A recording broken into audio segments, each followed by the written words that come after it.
Cool. So here we are then at home, base camp as it is.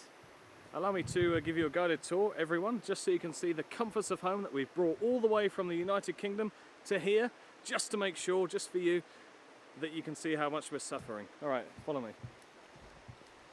Careful, everything in here is hostile. It'll bite, sting, scratch. Over the hill. Watch out for the rocks. There we go. Hey Ken, how you doing? Oh, bad mate. Ush. Okay, so our first stop is what I would call for the upper class, the middle class people. This is Darwin's hammock. As you can see, it's beautifully set up. Got himself a nice flower arrangement on the right hand side. He likes to in the morning. And here we have what used to be my hammock, being requisitioned by Nitong due to me having to sleep on my side so I don't keep the whole camp awake. Nitong's hammock is a reflection of his personality, as in it looks uncomfortable. It doesn't alter its position, but my God, you wouldn't want to get into it bump into it in the night. Okay, so that's where they are, and now we're going to move down to the lower middle class. Careful. Foreigners are out. Okay, so here we go. So our first stop on Hammock Trail is Ken Gongs Hammock. As you can see, Ken Gorn has a lovely arrangement where he's pioneered and taken my bungees, and you can see he's making full use of them as a washing line. 2 pairs of socks. I mean, that's ergonomic use of space. Hey Ken. Yo, what's up? Writing in the hole going well? I'm just writing lots of nasty things about you in my journal. Giving Anne Frank a run for her money, huh? Okay, so as you can see, Ken's opted for the space blanket to keep himself warm at night. Let me just move that out of the way for you. Space blanket to keep himself warm at night. That's because the Delta Airlines blanket he brought with him, or rather I brought with me, because he was too scared to take it, he left in Cuzco. Way to go, Ken. Okay, I'll follow it around. As you can see, everything falls. Careful.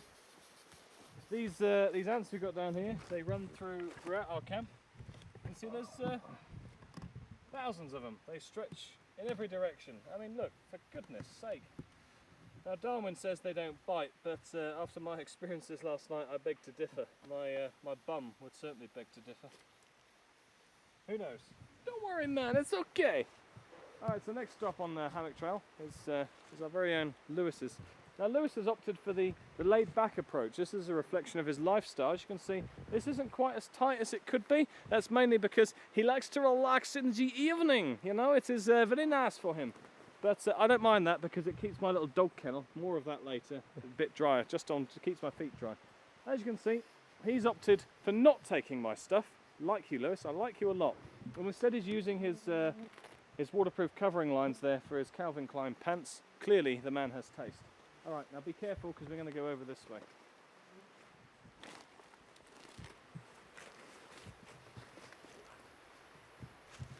Now, I'm just distracting you here for a minute. If you look over to the right, you'll see like a huge bank. Now, our plan in the long term is to knock that through and have one great big social area, maybe a pool table, an open plan kitchen, a range master, an Arga. We all know how much I like Argas.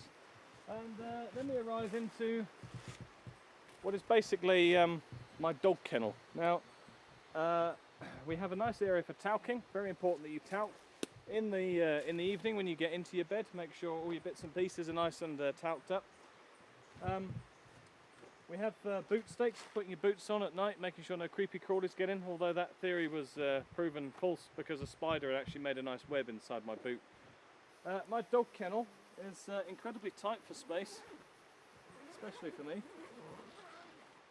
I'm not going to open it all the way up because I don't let the insects in, but basically I can only lie in there in the fetal position. That's alright. It gives me a chance to moon Ken, although he doesn't know about that yet.